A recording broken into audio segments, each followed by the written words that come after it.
Alex, it's the main course presented by Modelo. And we've had one half of this contemporary college football podcast on our show. We are finally years overdue having the other one, your friend and mine, the great man, Dan Rubenstein of The Solid Verbal. Dan, my good friend, my old friend, thank you for joining us on Split Zone Duo. Oh, my pleasure. First time, long time. It was good to see Dan at Penn State the other day, where he had ran into a sticky situation there in the crowd at Beaver Stadium. Sources say it was good. So what happened? So I was wearing my green Oregon shirt for this whiteout game, and what happened was I just immediately realized I just need to make friends with everybody around me. And so this was not from Richard, from unnamed sources. I got the press box Wi-Fi because I wasn't far from the press box. And I was able to just keep people updated on football and baseball scores in my section. So they were like, oh, this guy's cool. This guy is one of us. And so I just kept my mouth shut. I wasn't yelling about Oregon. I wasn't talking a trashy game or anything like that. And it was particularly nice, though, because Penn State fans were getting riled up, right? They're coming back. We're going to overtime. I had a Philly guy next to me like, you know how this is going to end, buddy. You know how this is going to end, with Penn State having all the momentum. And then they didn't win. And that was fun for me. No. This is the key at sporting events. If you're a visiting fan, people will, if you're nameless, faceless, people will be terrible to you. Correct. But if they've talked to you and they know that you're a father, and they know that you are a citizen, a member of the community, what are they going to do to you? That's true. I mean, in some places still be mean, but they'll still be mean. So the big thing was I went to the bathroom as many times as I could before the game, so I didn't have to be in a throng of Penn State fans and like next to somebody at a trough. So I didn't have to do any of that. So that was nice. And yeah, you be cool. And I happened to be in it was kind of an older section. I wasn't like near the student section or recent alums. So everybody was fine. It was good. Dan, the one question I have for you is you have been a Ducks fan through eras. Yeah. What is it that makes Dan Lanning's era and Dan Lanning different from the good Chip, the Blip, Helfrich, and the Mario, which looked like it was trending a similarly solid direction, particularly with what Mario built up front? There's like a 360-degree killer ruthlessness, psychopathic element to Dan Lanning that there were like Chip Kelly was like a logistics guy. He wanted practices to be killer and perfect and get tempo going and just run through people on game day, right? That he was a logistics guy. I think he gets a bad reputation for his recruiting. He recruited really well, all things considered, for what Mike Bellotti really wasn't able to do. He definitely took it up a notch. Mario recruited super well, but beyond offensive line and a couple defensive linemen, like it was kind of hit or miss with the evaluations and the development. And then there were a lot of complaints about Mario in game, like slowing things down. Don't tell Kevin Clark that. Yeah. And like, look, he's been better at Miami. Everybody's allotted an opportunity to improve as they get more experience. But at Oregon specifically, it was like, we'd call it like gorilla ball Mario, right? He just wanted to smash teams at the expense of maybe variety, maybe taking advantage of the fact that he had Justin Herbert and find him some better receivers, that kind of thing. His offensive line stuff was great. By and large, his defensive line stuff was really good. But I think there were complaints the way that, they lost to a 3-9 Stanford team without their offensive coordinator. They lost to the Stanford team that, they were able to take advantage of Mario inexplicably running the ball instead of kneeling the ball late. Stop me if you've heard that one before. And just the way even that Oregon won under Mario was just like, I don't know why we're just winning these 24-20 games against Cal. And I think you got a lot of that from Oregon people, whereas Dan Lanning just wants to score all of the time, stop teams all of the time, leave his starters in, keep throwing the ball late because you never know what you might need to work on for a more difficult game. And just the way it's an NIL era that these other coaches weren't fortunate enough to be in with Oregon, but he was just like, he's just relentless. Like, it is a relentless recruiting operation. It is a relentless pursuit of like, we could be better at left guard. What does the portal have? And I don't think that Chip Kelly has that, or had that sort of gene when he was in Oregon. Whereas Dan Lanning is also the right age for this. These are also like older guys by the time they were in Eugene, where I don't know if Dan Lanning's 40 yet. So it's just like limitless psychopathic energy, I think, is the difference. Yeah, that's the thing with Dan. It's just they don't let you off the mat. They don't quit. No. The second half of Oklahoma State is like, whoa, and like it's just like, and if you give them an inch, motivation wise, so to speak, they'll take it.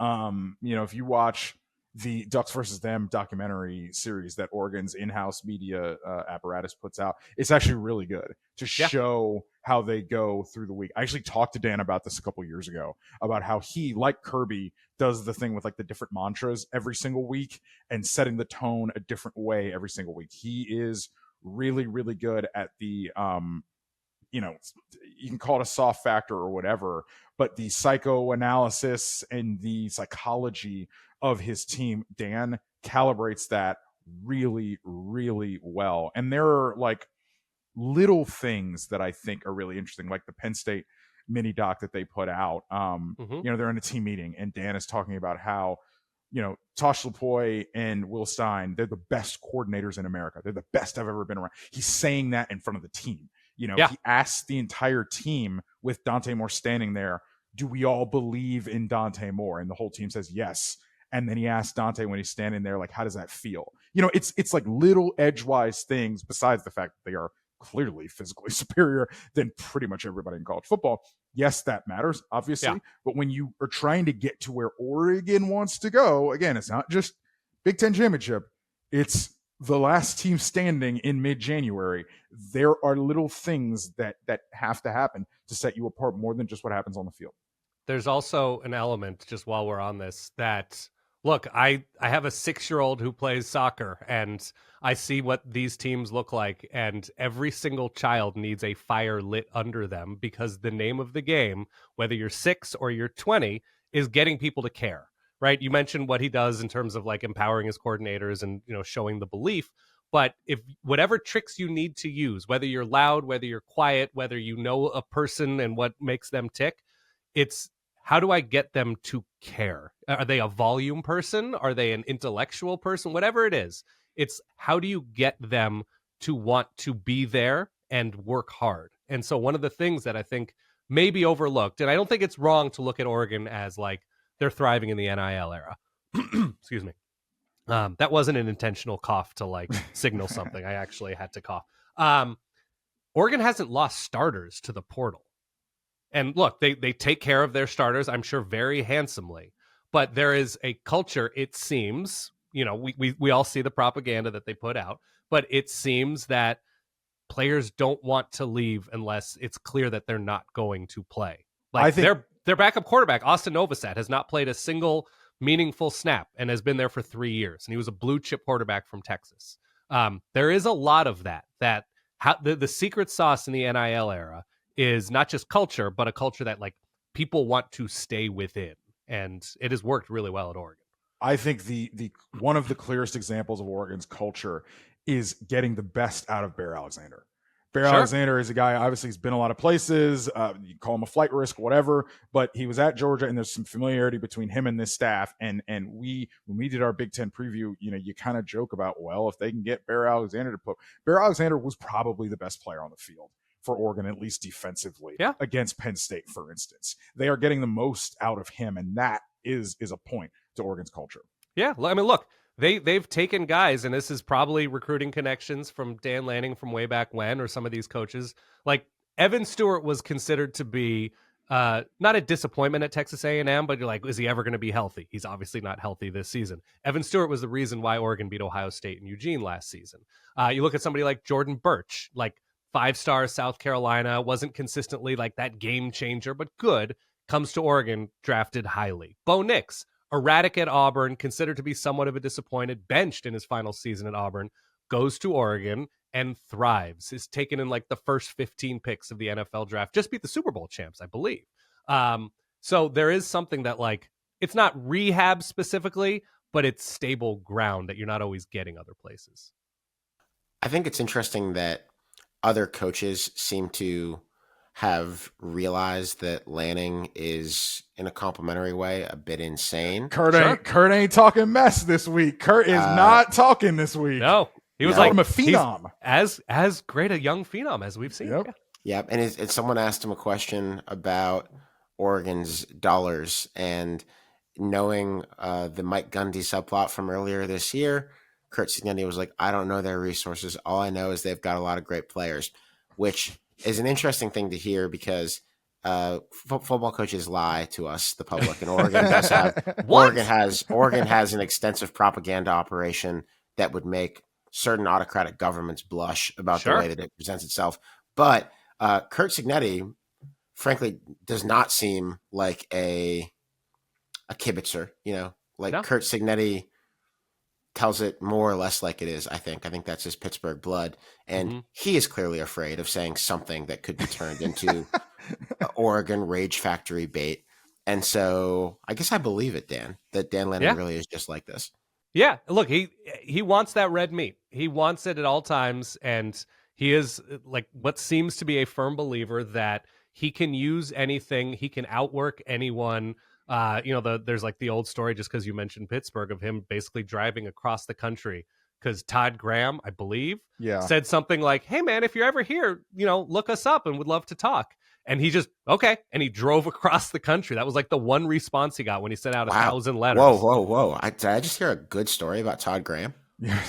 I'm pretty sure Todd Graham has like a very secretly impressive coaching tree. But maybe that goes back more to ASU, obviously, than Pitt. But it was like Dan Lanning talks glowingly about Todd Graham. So that was like his first opportunity. And he was like, okay, I'm just going to work for 23 hours a day and find anything I can do to get me ahead. And I don't think that has fully left him. And so anything he can find, anything he can do to give his team red meat, he's going to do. And so I don't know what that is with Indiana, because Indiana has just sort of been an underdog that has turned into a murder machine. And I'm sure he's very impressed, legitimately very impressed with what Indiana has done, and rightfully so. But yeah, Curt Cignetti, like Mr. Google me, was very quick not to like poke the bear. Dan, on this game this week, your time as an Oregon fan has coincided directly with Oregon's rise from a regular-ish college football program to probably the next team to win its first national championship in this sport. Most people would say whenever that will happen. Right. Do you see any Oregon and Indiana? Yeah, a little bit. Indiana just sort of kind of flash fried, where Oregon's been more slow growth, right? It goes back to the Rose Bowl in '94 and Phil Knight saying, what do we need to get to the next level? And then you get Joey Harrington and Chip and Dennis Dixon and all those types of players. And that was sort of a slow rise in building out the brand. There is something about Indiana where I think there's a lot of maybe Chip Kelly to Curt Cignetti, where he comes in, doesn't care what they were before, doesn't care the way they did things before, and comes in is like, this is what we're going to do. We're going to win. This is why we're going to win. I don't care what's happening outside. We're only competing with ourselves. And I would say there is that, right? Also, Curt Cignetti coming in from a lot of small school experience, Chip Kelly coming in from New Hampshire, and just sort of having like that chip on their shoulder that, they're from the Northeast. There is just something. Well, I guess I don't know if we consider Pittsburgh the Northeast. I'm not educated, but I'm not going to grandstand about. Yeah. It's geographically ambiguous. Go ahead. Pennsylvania is 7 different states in one, so I don't want to offend anybody. But yeah, I do see some Chip Kelly and Curt Cignetti, and so the way that Indiana has run as a program, where they just are running through teams physically and literally, reminds me of early Chip Kelly in Oregon. Yeah. What is the hole in the exhaust port with this Oregon team? Because I'm not sure there is one. I don't know if De'Corin Moore's tremendous. Kenyon Sadiq has not even truly, I think, flashed it, but it's there. The incredible hybrid tight end there. I think they're great along the offensive line. Obviously, you mentioned Emmanuel Perignon and Isaiah World at left tackle. Like, what keeps you up at night about the thing that an Indiana or an Ohio State or whoever can exploit about Oregon in December and January, for instance? So Oregon's a mix of really impressive parts, but look, it's the best receiver is a true freshman. and you're going to take the good with the bad with that. And Tacorian Moore has been terrific early on. Kenyon Sadiq might be the best tight end in the country. I think there is something with the tackles, Isaiah World and Alex Harkey, where they're probably really good, but not terrific, not bulletproof. We'll see against what Indiana can offer coming off the edge. And then linebacker is decent, but not killer, right? If you compare Oregon with the teams they're measured against, so in this case, maybe Ohio State in the Big Ten, like there's nobody in this linebacking core in the universe of Arvell Reese. There just isn't. And that's one of those things where like, when you watch the end of the Penn State game, is there that, I call it like thumpability, right? Is there that killer or a couple killers in the linebacking core that is going to be nails on 3rd and 2? And so that's not what I would consider to be like Oregon's best position group. Maybe it's the biggest liability. They're young in the secondary, but they're crazy talented in the secondary. So it's a matter of, again, are you trusting a true freshman at one corner, a redshirt freshman at another corner? So far, you should. They've been excellent. But I guess that would be defensively, there's still the lingering scar tissue from the Rose Bowl from last season with what Chip Kelly was able to pick apart from Tosh Lupoy, that like they just looked completely outclassed and have kind of overhauled their defense as a result. Yeah, they're they playing got the safety who had the interception against Penn State. Yes, Dylan Thiedemann, and he's playing a role similar to what Caleb Downs played last season and somewhat this season, where they're playing that 3 safety. They're playing a lot more zone because they're essentially overhauling their defense to prepare for Ohio State. Like, what are we going to do about Carnell Tate and Jeremiah Smith? Because there's nobody else on this schedule offensively. As good as USC has looked, as good as like Makai Lemon has been, and he's been excellent, you're just not as worried about that USC offense as you are about Ohio State potentially in December or January. Yeah. So I think it's defense. Give me the 2 Indiana receivers who have been really good this year. That does make me interested for this weekend. Sure. Elijah Surratt, who came with Cignetti from JMU, and Omar Cooper. It's going to be hard to beat this Oregon team ever, but from what you're saying, it sounds like a team with multiple really good receivers would have the best chance. Yes. The issue, I think, for Indiana might be their offensive line, that maybe Fernando Mendoza doesn't have the time. The right side of this Indiana offensive line was not good against Iowa. They were flat out not good. Yeah. And then it's now Mateo Uiagalelei and Bear Alexander, right? That what kind of push and, pass rush can Oregon generate against Amari Washington Mendoza? Amari Washington is sick up front. Amari Washington's ridiculous. Like there's a lot to like the ceiling of this Oregon front, the defensive line is pretty high.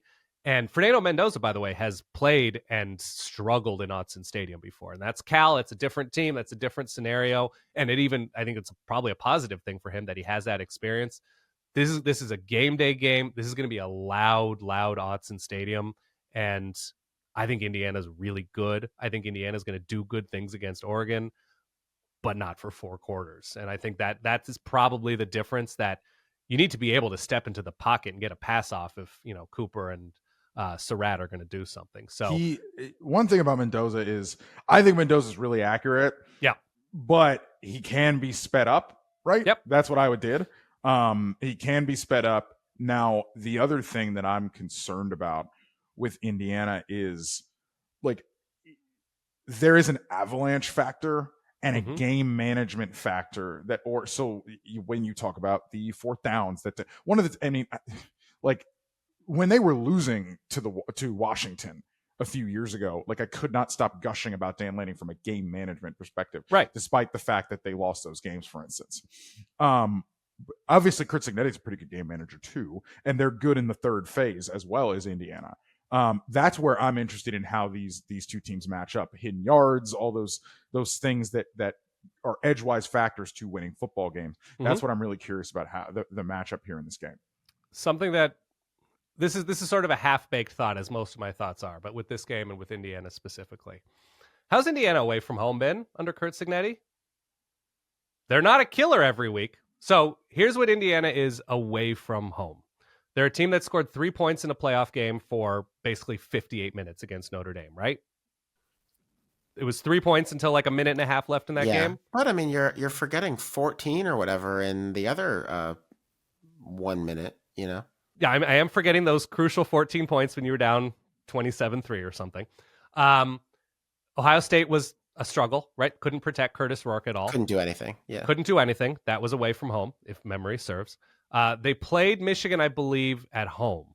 Yes, but didn't that do was at anything home. in That that was a second big half. noon game at home. Right. When Yeah, they that got game, up on that them. game wasn't a lot of fun to watch. That was not. They scored, I think, They kicked a field goal in the second half of that game, and it was not particularly pretty against a good defense in Michigan's 2024 defense. And then they get Iowa away from home this year and basically need full 4 quarters to score 20 points and really struggle with an Iowa defense that I think is pretty good, but gave up 30 or so to Rutgers the game before. I wonder if Indiana is a team that is built to beat the lessers and doesn't have the high-end talent in enough places to compete with the haves. So And- like it's one of those things where they are clearly better than Iowa, but as far as like Iowa is kind of built to like beat everybody it's better than, Utah maybe beat everybody it's better than, Yeah. and then you get into a game with light competition or better competition and you just are built to make sure that game doesn't get out of hand, right? Right. Notre Dame notwithstanding, but like you're built to, it's keeping that game within kind of touching distance in the fourth quarter, and Right. maybe something happens. And kind of thing. what's more Big Ten than that? Having a team that beats up on a bunch of other teams, but as soon as they play Ohio State, Michigan, Penn State, or whatever, or maybe Penn State has been that team too. I don't know. There's something. It's a disrespectful opinion, but I think it, so I say it. I wonder. Like, I think did Indiana struggle with Northwestern last season at Northwestern? I think it was like a 27-24 game in the fourth quarter, if memory serves, because Northwestern's pretty close to me. And I think that was relatively close away from home. And then you get Illinois at home this year. Illinois is pretty good. Illinois is not 50 points worse than Indiana. No, they're not. We've said that. So I don't know. It's something to pay attention to with Indiana, where it's just like, are they built very specifically to succeed at home against some of the lesser built teams? And, just feel great in their own beds. But as soon as, the trenches come calling against Oregon, Ohio State, Michigan, we'll see with Penn State later this season, whatever Penn State is or isn't. I don't know, something I'm paying attention to.